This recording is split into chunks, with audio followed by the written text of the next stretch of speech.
ایک دور کی بات ہے کہ ایک شہر میں لوگ بتوں کی پوجا کیا کرتے تھے، لیکن اس شہر میں کچھ نوجوان لوگ ایسے بھی تھے جو اللہ پاک پر دل سے ایمان بھی رکھتے تھے۔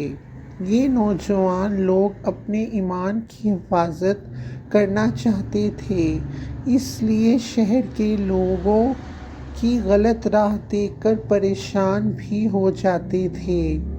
پھر ایک دن ان نوجوان لوگوں نے آپس میں مشورہ کیا کہ اگر وہ اپنے ایمان کی حفاظت کرنا چاہتے ہیں تو انہیں اس شہر سے دور نکل جانا چاہیے۔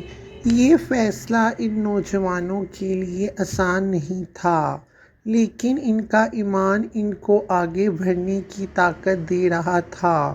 پھر وہ سب مل کر ایک غار کی طرف چل پڑے، کیونکہ وہ جانتے تھے کہ غار میں ان کے لیے اللہ پاک کی عبادت کرنا بہت آسان ہوگا اور وہ لوگوں کی بری نظروں سے بھی بآسانی بچ سکیں گے۔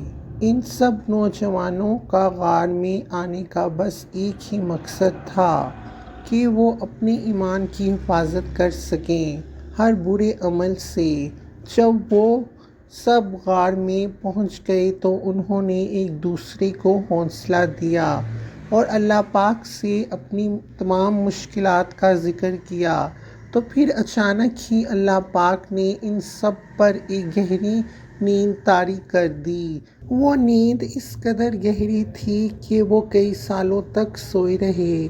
اس دوران کئی لوگوں نے ان نوجوان لوگوں کی تلاش کی، پر وہ کسی کو بھی نہیں مل سکے، کیونکہ وہ غار ان کے لیے ایک محفوظ مقام بن چکا تھا اور اللہ پاک نے ان نوجوانوں کو اپنی رحمت سے ہمیشہ محفوظ رکھا۔ جب بہت سالوں کے بعد ان سب نوجوانوں کی آنکھ کھلی تو ان میں سے ایک نوجوان نے کہا کہ ہمیں باہر جا کر دیکھنا چاہیے کہ کیا ہوا ہے۔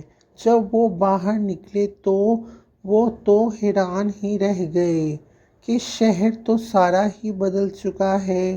انہوں نے دیکھا کہ سب لوگ اب اللہ پاک کی عبادت کرتے ہیں بس، اور بتوں کا تو کوئی نام و نشان بھی نہیں ہے۔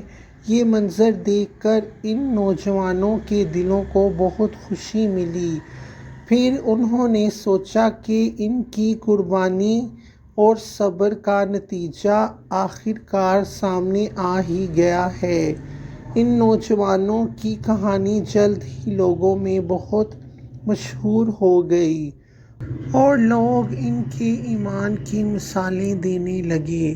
یہ جان کر کہ ان کی جدوجہد آخر کار رنگ لے آئی ہے، اس واقعے نے لوگوں کے دلوں میں ایمان کی روشنی بھر دی اور وہ سمجھنے لگے کہ ایمان کی راہ میں مشکلات آ سکتی ہیں، لیکن اللہ پاک کی مدد ہمیشہ موجود رہتی ہے۔